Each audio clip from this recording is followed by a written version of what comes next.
Navigating conversations around pay can be quite challenging. We're often concerned that a manager or your employer might perceive these sort of conversations negatively, or sometimes you can just feel uncomfortable discussing or asking for more money. The average employer spends around £3,000 and 28 days to make a new hire. The cost of replacing an existing employee can be even higher and can spiral to as much as £12,000. If your company spent money hiring you, training you, compounded by all the costs associated with finding a replacement for you, are they really going to want to let you go? I've had a decade of experience working at a large corporate, and I can attest that these sort of conversations can be quite tricky to get right. In this video, I'm going to share the exact method I use to negotiate a higher salary, and also at the end I'm going to share one tip that I always recommend that not many people do.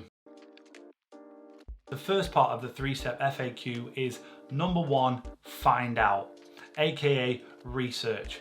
Research what your contemporaries are getting paid. All the people that are doing your job, find out what they're getting paid. You can research this in 2 ways, internally or externally. Firstly, internally, i.e. in the workplace. Internally, we usually provide you with more accurate answers because obviously you're going direct to the people who already work there to find out exactly what sort of money they're making. If you're close to someone at work, then just go direct. Invite them for a coffee and ask them during that conversation what they get paid, or if you don't want to be as explicit as that, say to them something to the effect of, what can I expect to be paid doing your role? You must stress to them that the conversation you're having as well will remain in confidence. Obviously, what they don't want to happen is you to go to the team leader or the manager or your employer and say, well, Steve's getting paid this, therefore I want to be paid this.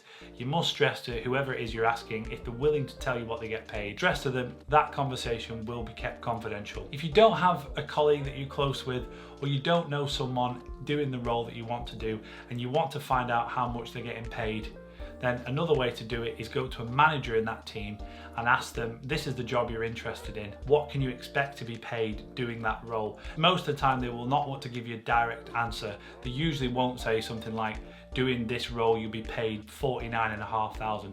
They'll normally give you a ballpark figure of what you could be expect to be paid. A good little tip here is they will normally give you the median. So therefore, if it's a £50,000 to £70,000 role, they will normally pitch it somewhere in the middle. If you don't have access to people internally, a good way to find out what you can expect to be paid is checking external websites like My Salary, My Wage Indicator, or Glassdoor. Often roles will be published on these websites and it will tell you exactly what you can expect to be paid for a given organisation and a given role. Something else to think about in terms of research is a lot of jobs are usually based on a range. Specifically at large organisations, they will usually be based on a range of available salaries, and your role is to try and figure out what part of that range you're on, and then if you're trying to increase the salary, bump it up to the top of the range. Ranges are often more varied depending on seniority. Typically you could expect an analyst to be paid somewhere between 25 and 35k. A manager may get paid somewhere between 50 and 75k, whereas a vice president may earn somewhere between 100 and 150k. The more senior you are, the more polarizing the range is. It's really important to understand as part of your research what your contemporaries are being paid, and the reason for that is because you need to use it as a benchmark in your negotiations. It can come across quite poorly if you pitch it very high, or even worse, too low. If you haven't researched it properly and the salary that you're expecting is 55k and every other person doing that job's on 20k, it sends the wrong messages that you haven't done your research properly. You don't necessarily have the best judgment because you haven't been bothered or able to find out exactly what other people are being paid for the job you want. The second part of the FAQ method is quantify. Quantify your contribution. The main priority on any business is always on what you can do for them.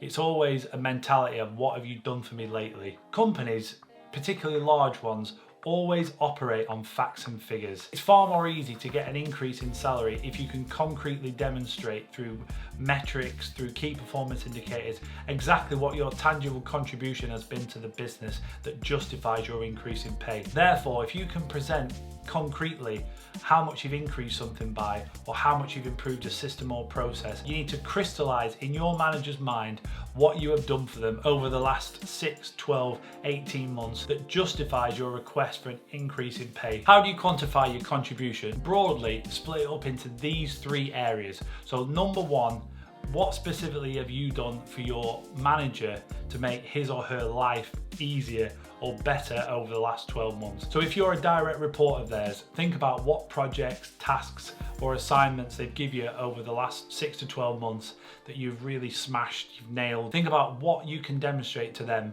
about specifically what you have done that has made their life easier. The second part, and the bit that most people focus on, is what have you done for the team? For example, if it's a sale or a revenue-based role, highlight that you've brought in 129K's worth of new business this year. If it's a tech-based role or you're a product manager, outline that you've increased sign-ups of a particular app by 31% year on year. If it's a role where things are hard to quantify, so for example, it might be a function working within a large organization like IT or legal or marketing or HR, for those things that are more hard to quantify and you're struggling to think of some concrete examples, a good way to do it is ask a more senior colleague how you can correlate your contributions with company results. Now, it goes without saying that obviously whatever metric or key performance indicator you use, or whatever you're trying to say to substantiate your reason for an increased salary, every example you give must be obviously a material contribution. You can't be muddling away at a B- performance for the year and then expect a 25% increase. Obviously, it goes without saying that it doesn't work like that. If you've done things that have really contributed positively and materially to the success of the company, then these are the things you need to highlight. Something else to think about as well with the quantify your contribution is don't put other people down. Whenever you watch The Apprentice, they're always saying how much they've done, and they always make a point of highlighting how little other people have done. Never do that. In the real business world, this goes down terribly. It really damages your own personal brand because your manager will think to themselves, well, why is he putting everyone else down? You don't need to do that. Instead, what I would do is I would highlight the gap between what you've done and what they've done. So for example, instead of saying I've done more than everyone else in our team, reframe it. Say something more positive like, I've looked at our internal data for our team and it shows that I've made up 38% of our revenue for this period. Framing it positively is much better than saying something negative about your colleagues.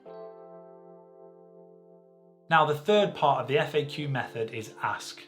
Ask for more than what you want, but equally, do try and be realistic. It's unrealistic to expect that you'll be able to double your salary in a pay rise negotiation. However, what is realistic is asking for 20% and getting 15%. If you can demonstrate what you've done concretely, you've got a good chance of getting it. Also, it's important to note that by asking for a pay rise, you're communicating to your manager or your boss that you're not average, because average employees do not ask for pay rises. Sometimes that framing alone can make your manager think you must be deserving of it, because if you weren't, you wouldn't be asking for it. It sounds like a cliche, but I'm often amazed by how many people, particularly senior people, don't ask or have never asked for a pay rise. I've had a lot of experience working for a large corporate, and I'd say arbitrary numbers, but I'd say around 80% of people have never asked for a pay rise. If you know your value and you're doing a good job, ask for more money. Okay, one bonus tip and the last thing to mention is this. Try and get another job offer on the table. Even if you've got no intention of leaving the current business and you're very happy there, try and get another offer of a job on the table for more money. You don't have to disclose to your current employer what that offer is, but if you do and it is a real offer, then it acts as immense leverage. It's classic Cialdini, the scarcity principle, whereby if you've got an offer from someone else, they will definitely think twice about not giving you a pay rise if you've asked for one. They'll think, well, actually, Steve must be pretty good because he's got an offer on the table from one of our competitors. If you can, make sure you mention you've got another job offer on the table. They will be much more inclined to give you what you want if you have. Okay guys, hope you found these tips useful. The FAQ method, find out, aka research, ask for what you want, and quantify your contribution. If you do these three things, you'll have a much better chance of getting the money you want. Thanks for watching, and I'll see you in the next video.